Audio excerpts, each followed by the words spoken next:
जो विषयों में मस्त है उसको तो खबर ही नहीं कि मैं दुखी हूँ। अभी जिसे खबर ही नहीं है कि मैं दुखी हूँ उसे क्या बोध दिया जाए। तो ये तत्व ज्ञान, ये जिन वचन उसके लिए तो है ही नहीं। अब जो इन जिन वचनों को सुनता है और कदाचित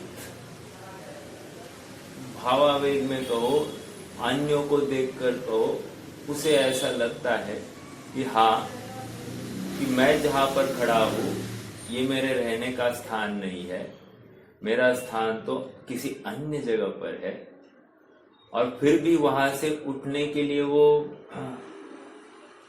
यथार्थ प्रयास नहीं कर रहा है। तो इसमें कारण कौन?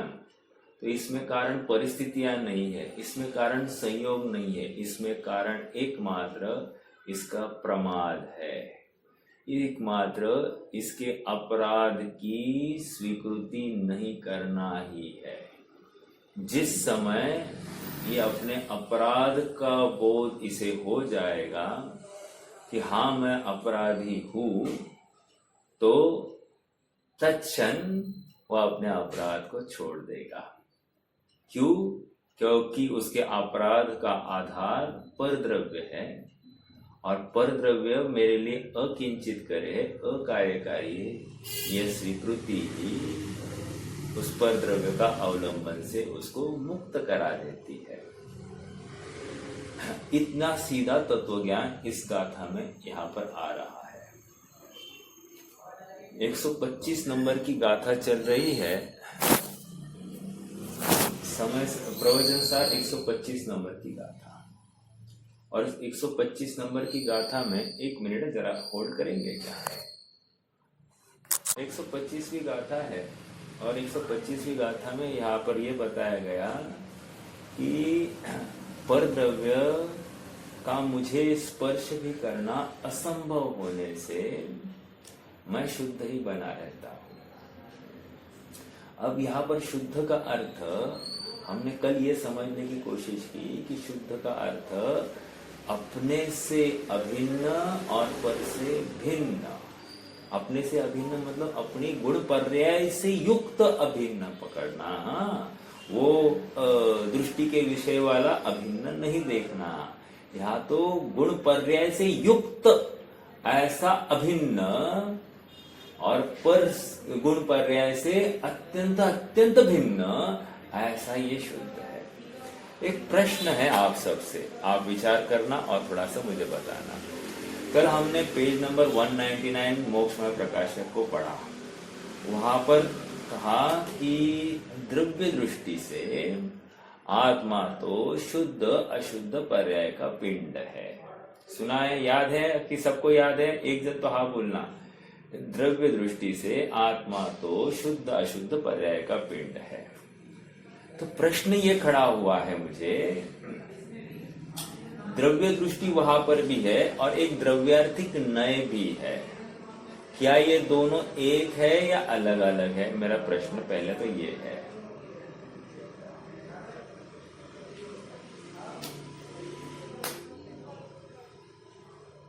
द्रव्य दृष्टि और द्रव्यार्थिक नय।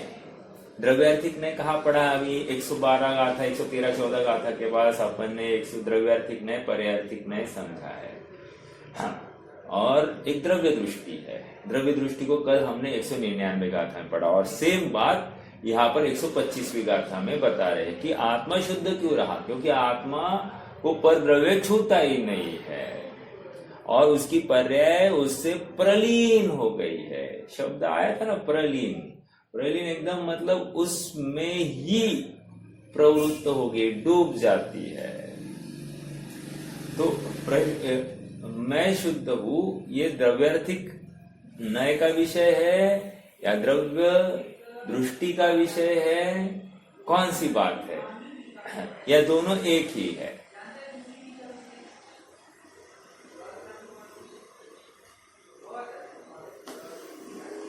बोलिए।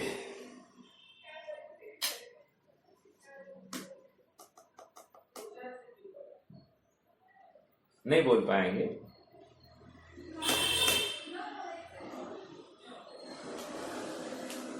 कोई तो बोलिए, कुछ तो बोलिए, हाँ या ना, कुछ। अलग अलग रहेगा ना, नए और दृष्टि। नए और दृष्टि अलग है, क्या अलग है? देखो ऐसे प्रश्न स्वयं को पूछना। नए में अंश है ना, मतलब एक एंगल है, ओके, बराबर। और दृष्टि में क्या है?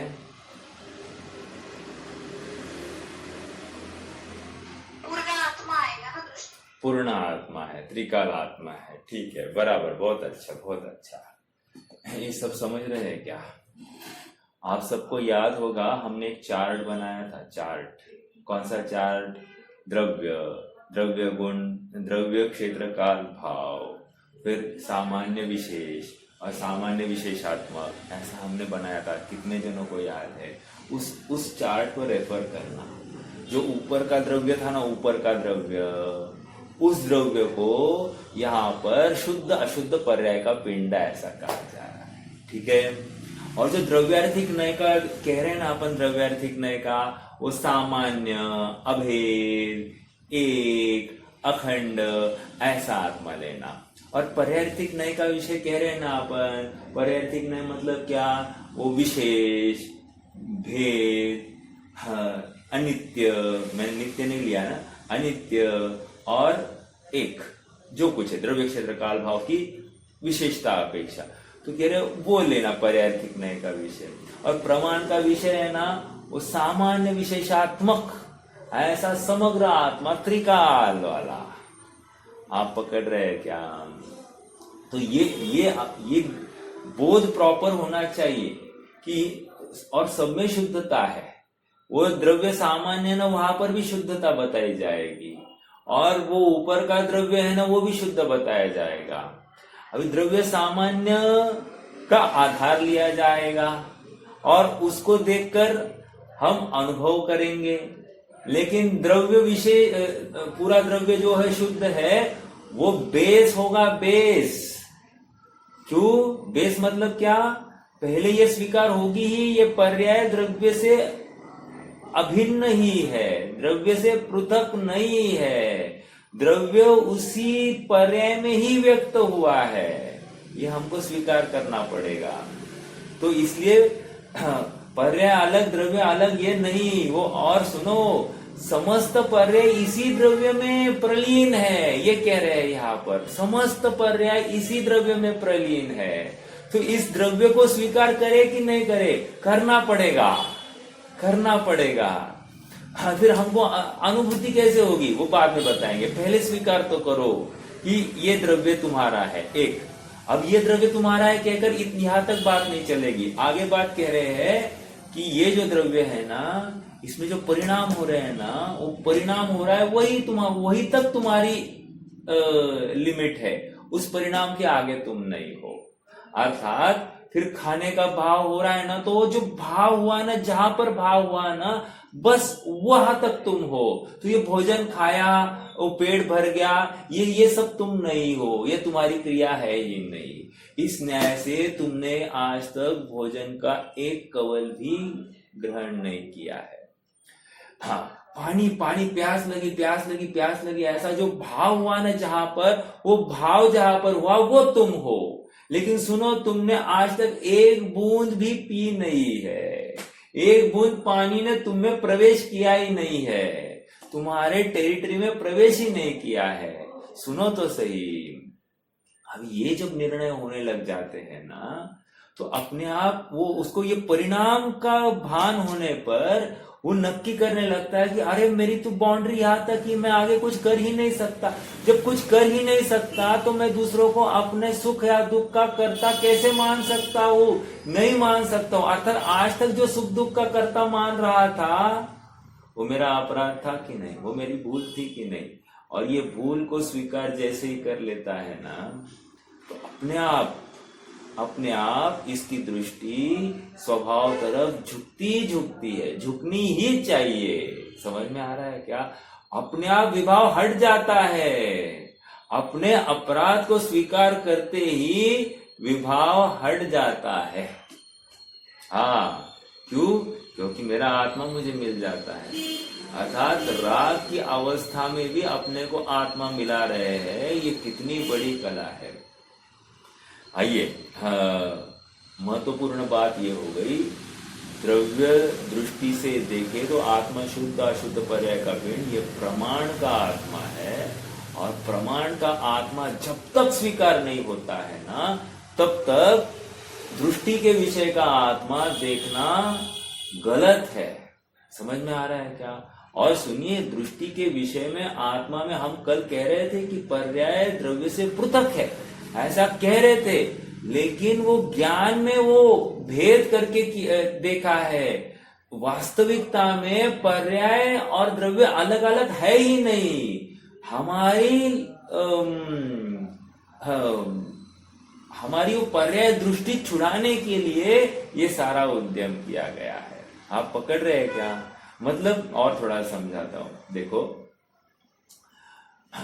क्या है, समय सार में जो पर से भिन्न 8वें नए का विषयभूत आत्मा बताया, जिसमें पर्याय छूती नहीं है, पर्याय आती नहीं है, पर्याय का स्पर्श तक होता नहीं, ऐसा जो कहा जा रहा है ना, वो इतने मात्र के लिए, क्योंकि इतना अभ्यास कराए जाने पर भी ये वही मानता है कि मैं कर रहा हूं, अर्थात मैं शुद्धोपयोग को कर रहा हूं, मैं आत्मा को ध्यान रहा हूं, अर्थात आत्मा को ध्याने का कर्ता बन रहा है।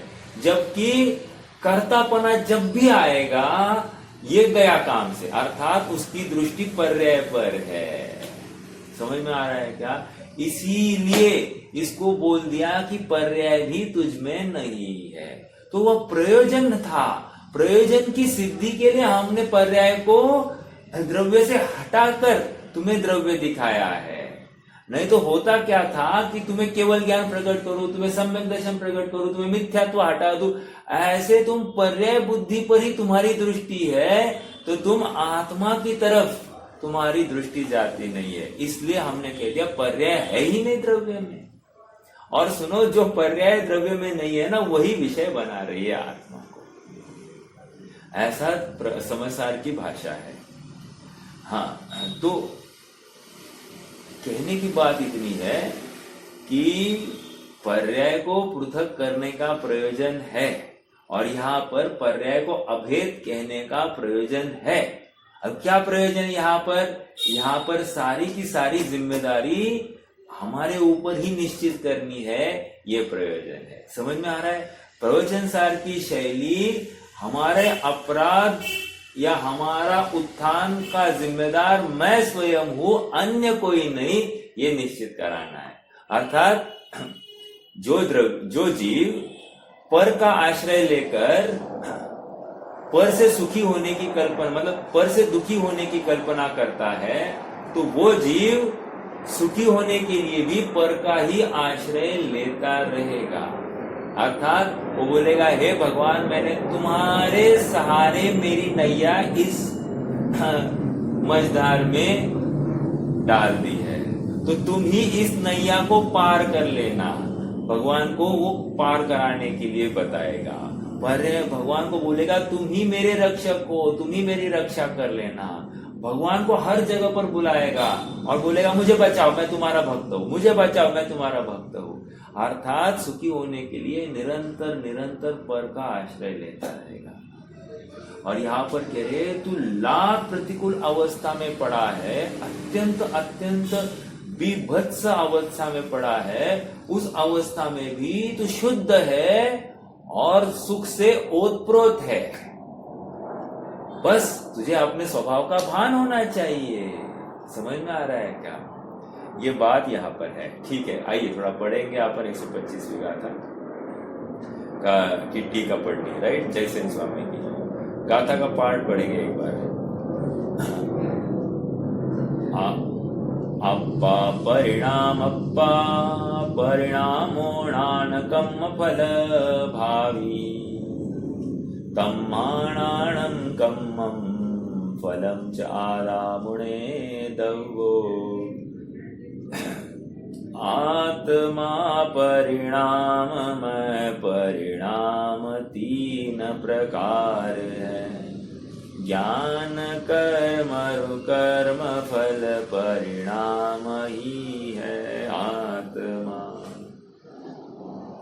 एकदम last paragraph, second last paragraph पर आ जाए। इस प्रकार शुद्ध द्रव्य का निरूपण में पर द्रव्य का संपर्क असंभव होने से और पर्याय द्रव्य के भीतर प्रलीन हो जाने से आत्मा शुद्ध द्रव्य ही रहता है।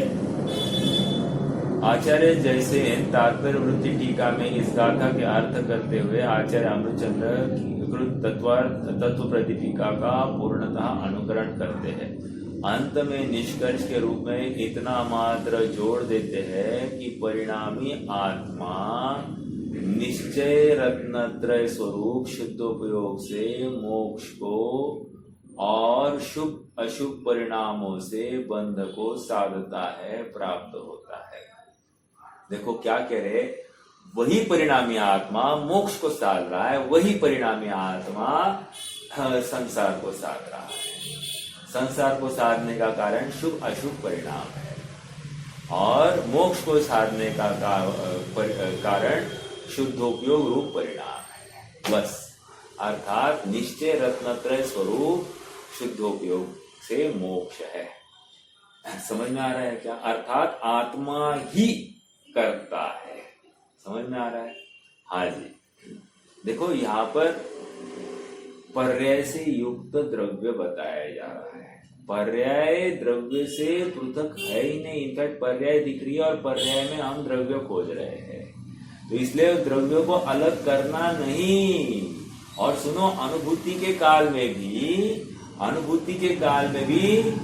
लब्धि में ये आत्मा पड़ा है, प्रमाण का द्रव्य आत्मा पड़ा है वहां पर लब्धि में। भले ही दृष्टि में ये अपने को शुद्ध रूप अनुभव रहा है, लेकिन लब्धि में अखंड आत्मा पड़ा ही होना चाहिए। यदि लब्धि में ये अखंड आत्मा नहीं है, शुद्ध अशुद्ध पर्याय का पिंड, तो हमने अखंड द्रव्य को ध्याया ही नहीं है। इसकी स्वीकृति हुए बिना शुद्ध आत्मा का ध्यान अकार्यकारी है, कोई लाभ नहीं देगा। ठीक है? हाँ, और सुनिए, शुद्ध है ना, अनेक प्रकार के शुद्ध है। जैसे ये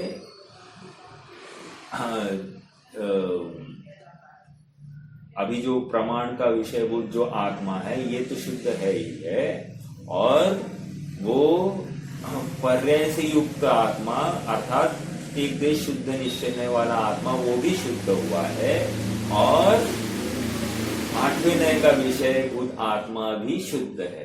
अब कितने शुद्ध है आपके सामने आप देख रहे हो ना, तो कौन से शुद्ध को ध्याना है ये हमको नक्की करना। वो साक्षात शुद्ध निश्चय वाला आत्मा वो केवल ज्ञान रूप पर्यायगत शुद्धता है। ओके, आठवें नय के विषयभूत आत्मा वो स्वभावगत शुद्धता है। दो, और जो शुद्ध अशुद्ध पर्याय का पिंड आत्मा जो पर रूप होता ही नहीं है, ऐसा जो आत्मा है ना, वो भी शुद्ध है ना। वो अपने रूप ही बना रहना, अपना काम स्वयं करने वाला, पर की अपेक्षा के बिना स्वयं अपने रूप अपने कार्य को करता हुआ आत्मा, इसलिए वो शुद्ध है। समझ में आ रहा है क्या? तो शुद्धता की अपेक्षाएं अलग है, एक पर्यायगत शुद्धता, एक द्रव्यगत शुद्धता और एक स्वभावगत शुद्धता। तो हमको हर शुद्धता का ज्ञान होना चाहिए। तो इसलिए जो शुद्ध जाने आत्मा को, वो शुद्धता को प्राप्त हो। अब कैसे शुद्ध जानना? तो कह रहे हैं हाँ, स्वरूप ही रहता है, पर का उसमें कुछ अंश नहीं है, ऐसा शुद्ध वो भी शुद्ध है। वैसा शुद्ध जाने पहले, ऐसा अगर हमने स्वीकार ही नहीं किया कि मेरा काम का कर्ता धर्ता या बिगाड़ने वाला या सुधारने वाला दूसरा है, तो गया काम से। समझ में आ रहा है क्या? मान लो मैंने रोटी बनाई, रोटी जल गई या रोटी का आकार टेढ़ा मेढ़ा हो गया, तो रोटी का कर्ता यदि मैं स्वयं को मान रहा हूं, तो नियम से मैं दुख को ही प्राप्त होऊंगा। मैंने सब्जी बनाई और सब्जी में नमक कम ज्यादा हो गया और इसको लेकर मुझे आकुलता हो गई, हाँ, अरे बच्चे को अभी ये ठीक नहीं लगेगी, उसको मतलब वो अच्छा नहीं लगेगा, तो मतलब मैंने उसके भोजन का कर्ता मैं बन गया। समझ में आ रहा है क्या? ये इस प्रकार हर अपेक्षा लगा लेना। और यहाँ पर कह रहे तुमने मात्र परिणाम तक तुम्हारी सरहद है, परिणाम के बाहर तुम हो ही नहीं, कहाँ खड़े हो तुम? तो उस पद द्रव्य को अच्छा लगेगा नहीं लगेगा वहां तक कैसे घुस के बैठ गए? समझ में आ रहा है? एक तो ये भोजन वो सुख दुख का कारण नहीं है। अब मान लो उसको अच्छा नहीं लगे तो क्या तकलीफ हुई? वो अपनी अज्ञानता से वो दुखी है, वो भोजन से दुखी है ऐसा नहीं, वो अपनी अपनी स्वतंत्र अज्ञानता से वो दुखी है, और तुम दुखी हो अपनी अज्ञानता से। एक प्रसंग याद आ रहा है, पद्म पुराण का प्रसंग है। और ये आवाज नहीं आ रही है क्या?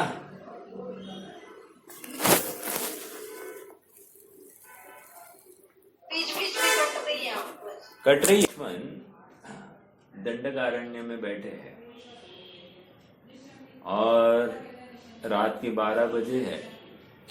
वे राम और सीता अंदर कुटिया के अंदर है और ये बाहर पहरा दे रहे हैं और विचार कर रहे हैं। ये साकेत महाकाव्य से है। आई एम नॉट, मैंने महाभारत की बात कर रहे हैं, साकेत की बात कर रहे हैं। साकेत मतलब अयोध्या को साकेत नगरी कहते हैं। तो वहां का है रामचंद्र शुक्ल, मेरे ख्याल से उनका लिखा हुआ है, इफ आई एम करेक्ट। तो ठीक है, वहां पर उस काव्य में ये कहा गया है कि मतलब बताया जा रहा है कि लक्ष्मण पहरा दे रहे हैं और 12 बजे है, एकदम सुहावनी हवा है, चांदनी रात है और एकदम वातावरण भी सुहावना है। वो कह रहे कि कितना अनुकूल है, कितनी शांति है, कितना निश्चिंतता है, कुछ भी आकुलता के प्रसंग नहीं है, कितनी बढ़िया है ना ये वातावरण, ऐसा उनको लग रहा है। और अचानक उसी समय में उनको राजमहल में बैठी अपनी माताएं और भाई याद आ रहे हैं। वो कह रहे हैं निश्चित ही वो इस समय में बहुत दुखी होंगे और वो दुखी है क्योंकि हम यहाँ पर वहां पर नहीं है, इसलिए वे दुखी होंगे। और उनको कैसे बताए कि हम यहाँ पर बहुत सुखी हैं, वो ऐसा विचार कर रहे और दुख को प्राप्त हो गए। इस विकल्प को प्राप्त होकर वे दुख को प्राप्त हो गए। ये हो गया लक्ष्मण की साइड। अब वहां राजमहल में गए। राजमहल में माताएं भाई सब विचार कर रहे हैं कि हमारे भाई बड़े भ्राता लक्ष्मण जी, हमारी जो बहू है वो कहाँ कांटों को मतलब कांटों को बचते बचते, पत्थर से बचते बचते नंगे पैर कहाँ वो जीवन जीते होंगे, क्या खान पान की व्यवस्था होगी, कैसे चलता होगा उनका जीवन, ऐसा विचार करके बहुत दुख में। और हम यहाँ पर कितने अनुकूलता में बैठे हैं, ऐसा वो माताएं वहां पर विचार कर रही। अब क्या हो गया? वे स्वयं को सुखी महल में बैठी स्वयं को सुखी अनुभव रही है और उनको लग रहा है कि ये दुखी, और ये यहाँ पर जंगल में बैठकर स्वयं को सुखी अनुभव रहा है और इनको लग रहा है कि वे दुखी। अब कौन दुखी है? और दोनों एक दूसरे दुखी होंगे इस कल्पना से दुखी हो रहे हैं। मैंने इतनी बात क्यों बताई? इतनी बात इसलिए बताई कि ऐसी तकलीफ हमारी भी चल रही है। हमको लगता है कि दूसरे को ये पदार्थ अच्छा नहीं लगेगा और ऐसा जानकर हम दुखी हो रहे हैं, और दूसरे को लगे ना लगे उसको लगेगा कि इसने ठीक नहीं बनाया इसलिए ये दुखी है, इसलिए वो भी थोड़ा बहुत दुखी होगा। कहने की बात इतनी ही है कि हम दुखी अपनी कल्पना से है, सामने वाले पदार्थ की वजह से नहीं है। मुझे इतना कहना है। आप पकड़ रहे हैं क्या? देखो और बढ़ेंगे आगे।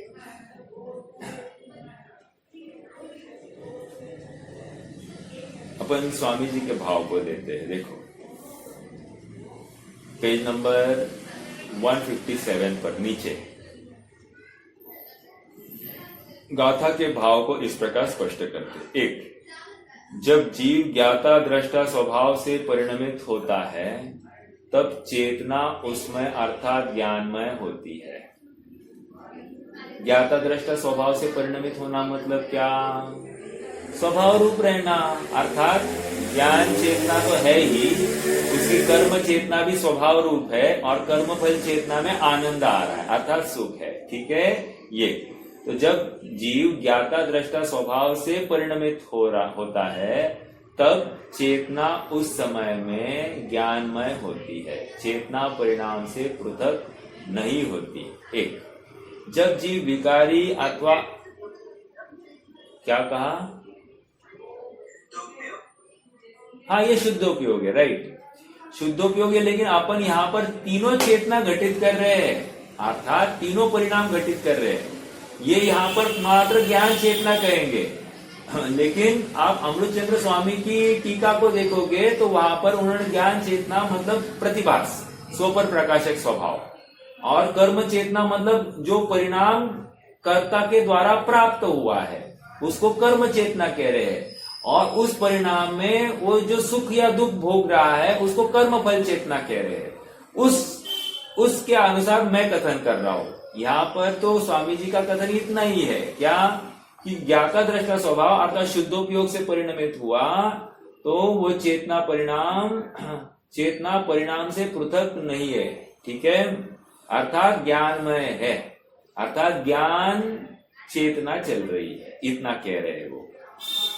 जब जीव विकारी अथवा अविकारी कार्य रूप परिणमित हुआ, अब यहां पर दूसरी अपेक्षा ले रहे, विकारी अथवा अविकारी, अविकारी मतलब स्वभाव रूप, विकारी मतलब विभाव रूप, कार्य रूप परिणमित होता है तब चेतना उसमें अर्थात विकारी कर्ममय अथवा अविकारी कर्ममय होती है, चेतना उस परिणाम से पृथक नहीं होती। ये रिपीटिशन है, आपने ने सब चर्चा की, 124वीं गाथा में वही आई है, फिर भी चलो ठीक है। ये कर्म चेतना अर्थात कर्ता के द्वारा जिसे प्राप्त किया जाए उसको कर्म चेतना कह रहे हैं। देखो लॉजिकली आपको पॉइंट नंबर 1 और पॉइंट नंबर 2 में थोड़ा टकराव भाषित होगा। वहां पर भी ज्ञाता दृष्टा स्वभाव मतलब अविकारी परिणाम हो गया, और यहाँ पर भी अविकारी परिणाम कह रहे हैं, तो दोनों जगह पर अलग अलग लॉजिक क्यों लगा रहे हैं? इसलिए ज्ञाता दृष्टा स्वभाव वो मात्र स्वभाव रूप अपेक्षा से लगाना तो आपको काम ज्यादा सुलभ हो जाएगा इसका अर्थ निकालना।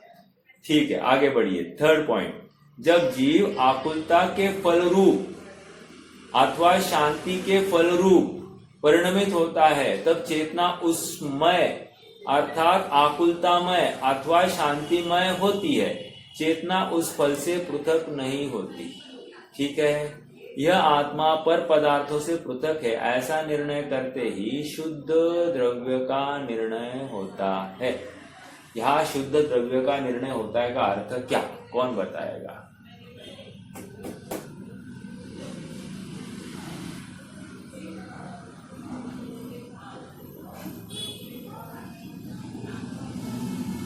बोलिए। से भिन्न, स्व से अभिन्न। बस, प्रमाण का द्रव्य, प्रमाण का द्रव्य।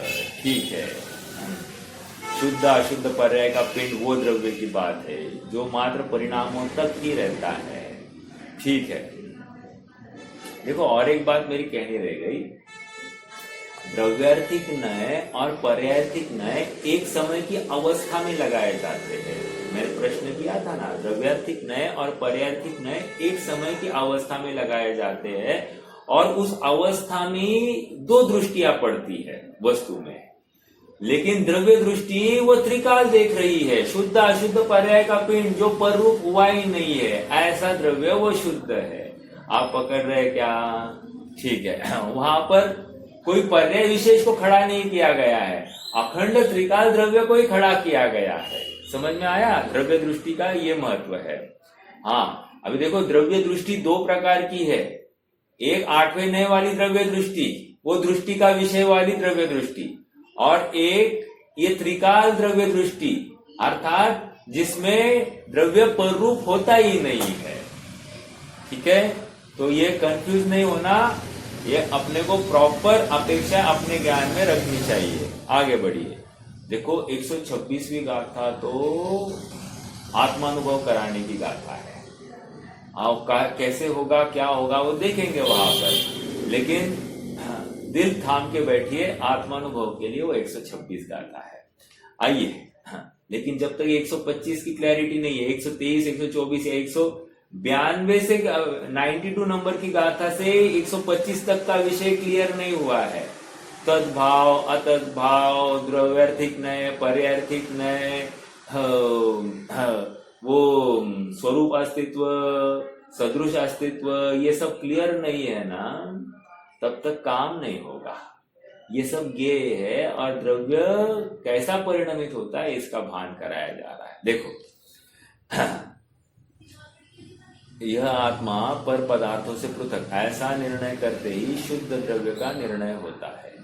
पर पदार्थों के सामने देखना नहीं रहा और स्वपरिणति स्वयं से होती है, उसका यथार्थ ज्ञान स्व के भान बिना नहीं हो सकता। इस तरह अभी बात महत्वपूर्ण है, 126 का ही अंश यहाँ पर आ रहा है। हाँ, उसका यथार्थ ज्ञान स्व के भान बिना नहीं हो सकता। इस तरह वास्तव में शुद्ध द्रव्य के कथन में पर द्रव्य के संपर्क का अभाव है। देखो, पर द्रव्य का संपर्क तोड़ दिया ना, क्या होने वाला है?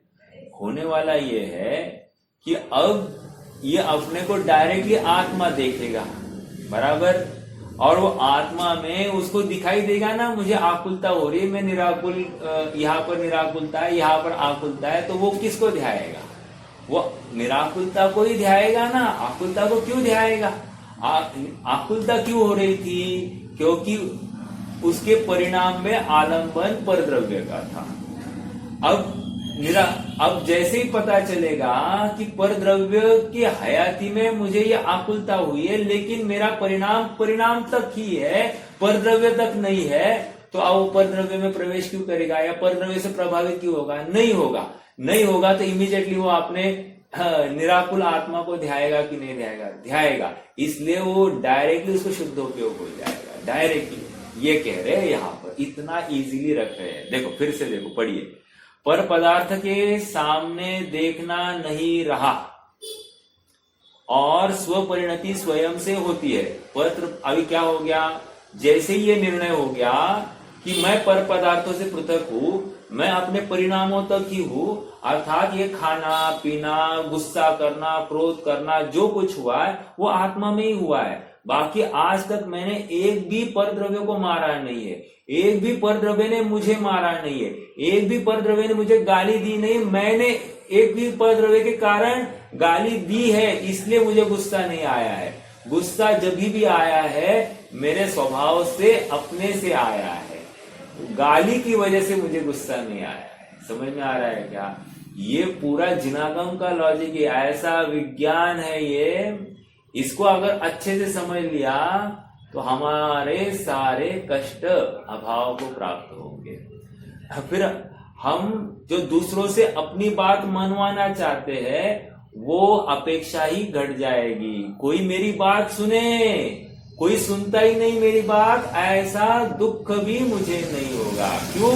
क्योंकि दूसरे को समझाने का या दूसरे को सुनाने का भाव अब बचेगा ही नहीं। इसलिए आप समझ रहे क्या, मुनिराज को दूसरे को बोध देने का भाव होता ही नहीं है। क्यों नहीं हो रहा है? क्योंकि स्वभाव ही ऐसा है। क्या दूसरों को समझाओ, और समझाने से कौन समझ गया आज तक, ये उनका निर्णय हुआ है। आप समझ रहे हैं मेरी बात को? अज्ञानी को क्या लगता है, समझाए बिना कौन समझेगा? समझाना तो पड़ता है। समझाए, देखो मैंने उसको समझाया इसलिए तो वो सुधर गया। भ्रम में है ये, तुमने समझाया। जब तक उसकी समझने की पात्रता नहीं थी तब तक तुम उसे समझा भी नहीं सकते थे। समझ में आ रहा है क्या? हाँ, हमको लगता मैंने समझाया इसलिए वो समझ गया, लेकिन बात ऐसी नहीं है। उस समय में उसका समझने रूप परिणाम स्वयं से हुआ था। ओके, और उसको समझाने का भाव मेरा स्वयं से स्वयं में हुआ था। मेरे वचनों का भी मतलब मेरे जो वचन निकले हैं उन वचनों में भी मेरा किंचित भी कर्तृत्व नहीं है।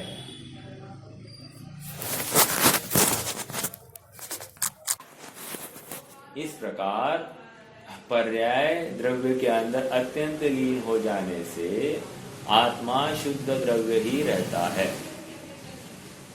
इस प्रकार इस गाथा में यह बात स्पष्ट की गई है कि यहाँ स्वद्रव्य पर द्रव्य की पृथकता के संदर्भ में स्व के द्रव्य गुण पर्याय स्व में है और पर के द्रव्य गुण पर्याय पर में शामिल होते हैं। अपने गुण पर्याय अपने गुण पर्याय भी पर है, ऐसी बात यहाँ नहीं है। अपने गुण पर्याय अपने ही है, अपने में ही लगाना। देखो अगली गाथा की टीका में तो बहुत स्पष्ट होने वाली है बात। सेम उदाहरण समय सार में लगाया जाए तो उसका अर्थ अलग निकाला गया है, और वही उदाहरण वहां पर वो क्या है इसका दिया है, वो पत्थर क्या है, सफेद पत्थर किसको कहते हैं? एक मिनट, जपा कुसुम की निकटता में उत्पन्न राग परिणत स्फटिक मणि का उदाहरण दिया है वहां पर। तो स्फटिक मणि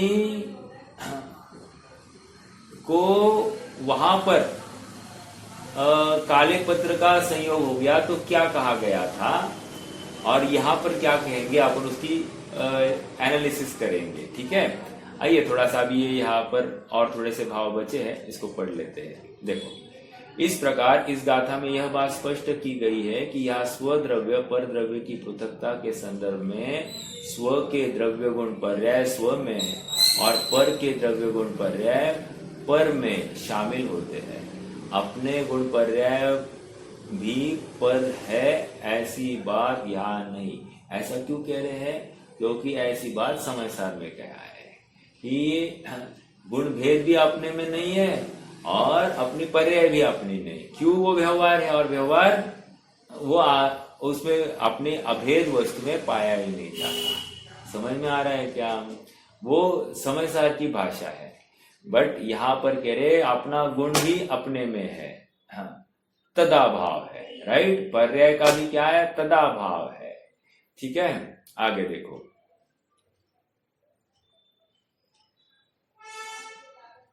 समय सार में गुण भेद, प्रदेश भेद और पर्यायों को पर कहकर उनसे भिन्न स्वद्रव्य को शुद्ध द्रव्य कहा जाता है।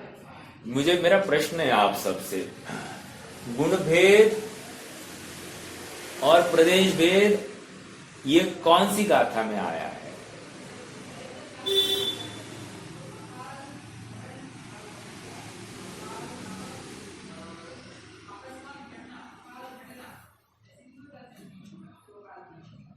देखो 7वीं गाथा, 16वीं गाथा, मेचक अमेचक, ऐसी 16वीं गाथा है। ठीक है, और यहाँ पर 7वीं गाथा में तो व्यवहारेण वदिष्यति नानिस्स चरित दंसणम नाणम न विणाणम न चरितम न दंसणम जानगो शुद्धो। वहां शुद्ध द्रव्य बताया है। किसी ने शुद्ध द्रव्य तो ढूंढा ही नहीं होगा, लेकिन देखो ये यहाँ की बात है ना, जब तक समय सार की भाषा शैली क्लियर नहीं है आपको ये विवक्षा टैली भी नहीं कर पाओगे आप कि कहाँ ऐसे गुण भेद, प्रदेश भेद और पर्यायों को पर कहकर उनसे भिन्न स्वद्रव्य को शुद्ध द्रव्य कहा जाता है। और यहाँ अपने गुण पर्याय सहित द्रव्य को ही शुद्ध द्रव्य कहा गया है। वहां का द्रव्य कौन सा है? 8वें नय का विषयभूत द्रव्य। हाँ, और यहाँ का द्रव्य कौन सा है? ये प्रमाण के विषयभूत द्रव्य है। समझ में आया? तो हाँ, किसको शामिल करना दृष्टि में और किसको शामिल नहीं करना दृष्टि में? अरे गलत, ये प्रश्न ही गलत है। प्रमाण का द्रव्य स्वीकार हुए बिना वो 8वें नए के विषयभूत द्रव्य में प्रवेश ही नहीं किया जा सकता। ठीक है।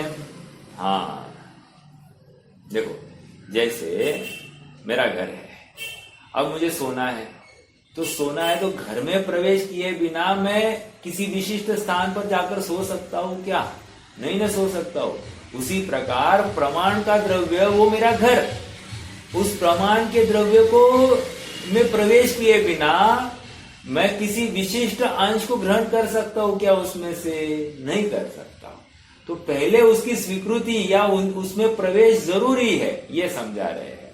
ओके, आगे यहां पर जो स्व पर भेद विज्ञान करना है वह इस प्रकार का ही है कि स्वद्रव्य गुण पर्याय, स्व एवं पर द्रव्य गुण पर्याय पर, खत्म।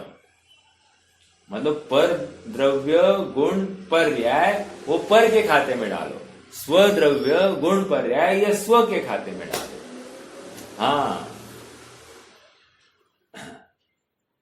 यहां पर सॉरी, यही कारण है कि यह अत्यंत स्पष्ट रूप से कहा गया है कि आत्मा परिणामात्मक है। वहां पर क्या कहा?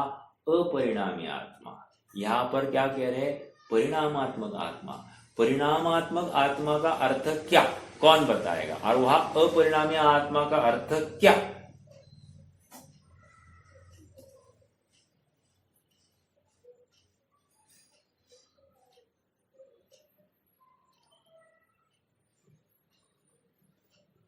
नहीं बता पाएंगे कोई? परिणामात्मक आत्मा मतलब क्या और अपरिणामी आत्मा मतलब क्या? ये परिणामात्मक मतलब ये तीन चेतना जो है ये वो। वेरी गुड, बहुत अच्छा बहुत अच्छा। ये परिणाम जो हो रहे हैं, देखो यहाँ परिणामी आत्मा मतलब नवीन नवीन नवीन नवीन पर्याय, उसको परिणामी नहीं कह रहे हैं। अपना परिणाम जो स्वयं कर रहा है और स्वयं उस परिणाम को प्राप्त हो रहा है, अर्थात जो करता है तो उसी के द्वारा कर्म को प्राप्त हो रहा है। मतलब वो स्वयं से कर्म को प्राप्त हो रहा है, अन्य किसी के कारण नहीं, यही उसका परिणाम है। और वो अपरिणामी आत्मा मतलब क्या? अपरिणामी आत्मा मतलब जिसमें परिणाम होता ही नहीं है, अर्थात ज्ञान चेतना, कर्म फल चेतना उसमें पाई ही नहीं जाएगी, वो अपरिणामी आत्मा। मतलब उसको ये परिणाम करना ये भी उसका कार्य नहीं है, ऐसा वहां पर कहा गया है। ये ऐसा क्यों कहा? इतना ही कि पर्याय दृष्टि छुड़ाने के लिए। नहीं तो इसको क्या लगता है कि ये मेरा परिणाम है, मुझे ये करना है, ये मेरा परिणाम है, मुझे ये करना है। फिर कोई विशिष्ट परिणाम का ही कर्ता बनने की इसकी प्रयास चालू हो जाती है। तो इसको कह रहे हैं ये भी तेरा कारण कर्तव्य नहीं है, वो सब स्वयं वो अपरिणामी ही है, इसलिए तुझे ये करने का भार भी तेरे माथे पर नहीं है। इसलिए उसको अपरिणामी आत्मा को ध्यान के लिए प्रयास कराते हैं। आप पकड़ रहे हैं क्या मेरी बात को? समय सार का आत्मा पकड़ने के लिए पहले परिणामता हुआ आत्मा स्वीकार करना पड़ेगा। ओके, आगे बढ़िए। आप कहोगे ये दो आत्मा कैसे ध्यान में लेना? कुछ नहीं, जहां पर रुचि जागृत हो जाएगी ना, ये सारा द्वंद्व मिट जाएगा। हमको आज ये क्यों लग रहा है कि भाई ये कंफ्यूजन है, ये दो आत्मा कैसे एक टाइम में चल सकता है, ये सारे विकल्प हमको पड़ रहे हैं। लेकिन अनुभव के काल में जैसे रुचि आ गई ना अपने वस्तु में, ये सब भेद रहता है क्या? देखो, लड्डू बना रहे हैं, तो लड्डू जब बन रहा है तो उसमें घी डाला जा रहा है, सूखा मेवा डाला जा रहा है, गुड़ डाला जा रहा है, आटा डाला जा रहा है, सब डाला जा रहा है, बराबर। उसको प्रमाण सब उसका नक्की, हर कोई चीज कितनी डालनी, क्या डाली जानी। अब जैसे ही वो लड्डू खाना है तो खाने के काल में क्या किया जाएगा कि सूखा मेवा इतना डाला है, उसका इतना किलो भाव है, इतना रुपया किलो भाव है, घी इतना डाला है, इतना किलो रुपया भाव है, ऐसा सब विकल्प रहेगा क्या? या मात्र उस लड्डू का भोग किया जाएगा? कह रहे मात्र लड्डू का भोग किया जाएगा। समझ में आ रहा है क्या? उसी प्रकार यहाँ पर भी अनुभूति के काल में वो विकल्प छूट जाता है कि मैं कौन से आत्मा को ध्याऊं। सब छूट जाता है। पर्याय वो अपने स्वभाव के साथ तन्मय हो जाती है। और सुनिए, अगर आपने रहस्यपूर्ण चिट्ठी पढ़ी होगी अच्छे से, तो वहां पर तो क्या कहा है, शुद्धोपयोग मतलब क्या, रहस्यपूर्ण चिट्ठी में शुद्धोपयोग मतलब क्या, तो वहां पर कह रहे कि जिस आत्मा का तूने निर्णय किया था विकल्पात्मक दशा में प्रवचन सार, समय सार आदि को पढ़ के और उसको धारणा में बिठाया था, उसी को एकांत स्थान में फिर से उजागर करना और उसी के साथ अपने परिणामों को तद्रूप करना। किसको? जिसको तूने धारणा में बिठाया था उसके साथ में। अर्थात यहां पर भी आत्मा नहीं दिखाई दे रहा है। जो मैंने पहले स्टडी करते समय में, स्वाध्याय करते समय में जो आत्मा को नक्की किया था, निर्धारण किया था, उसी आत्मा को एकांत में आकर फिर से रिकॉल करना है, स्मृति में लाकर उसी का ध्यान करना है। समझ में आ रहा है क्या? अब आपको लगेगी फिर यहां तो आत्मा है नहीं, सारा विकल्प के खेल है। हाँ, विकल्प खड़ा करके फिर विकल्प का अभाव भी करना है, अर्थात उस परिणाम में तन्मय होना है, तद्रूप होना है। समझ में आ रहा है क्या? विकल्प भी मैं हूं, इस विकल्प को भी छोड़ देना है। कितने जन को याद है ये? 343 पेज होगा मोक्ष मार्ग प्रकाशन, देख लेना वहां पर। तो वो भी एक आत्मा पढ़ने योग्य है। देखो, यही कारण है कि यह अत्यंत स्पष्ट रूप से कहा गया है कि आत्मा परिणामात्मक है। इस कारण ज्ञान रूप परिणमन, कर्म रूप परिणमन और कर्म फल रूप परिणमन आत्मा ही है। और अंत में तो यहाँ तक लिख दिया गया है कि शुद्ध द्रव्य में के निरूपण में पर द्रव्य का संपर्क असंभव है और अपनी पर्याय अपने में समा गई है। इस प्रकार आत्मा शुद्ध ही शुद्ध ही रहता है। समय सार और प्रवचन सार की कथन पद्धति में मूलभूत अंतर यह है कि समय सार आत्मानुभव की दृष्टि से मात्र निज त्रिकाली ध्रुव आत्मा की ही निज में शामिल करता है और प्रवचन सार वस्तु स्वरूप की मुख्यता से अपने द्रव्य गुण पर्याय इन तीनों को स्व में शामिल करता है।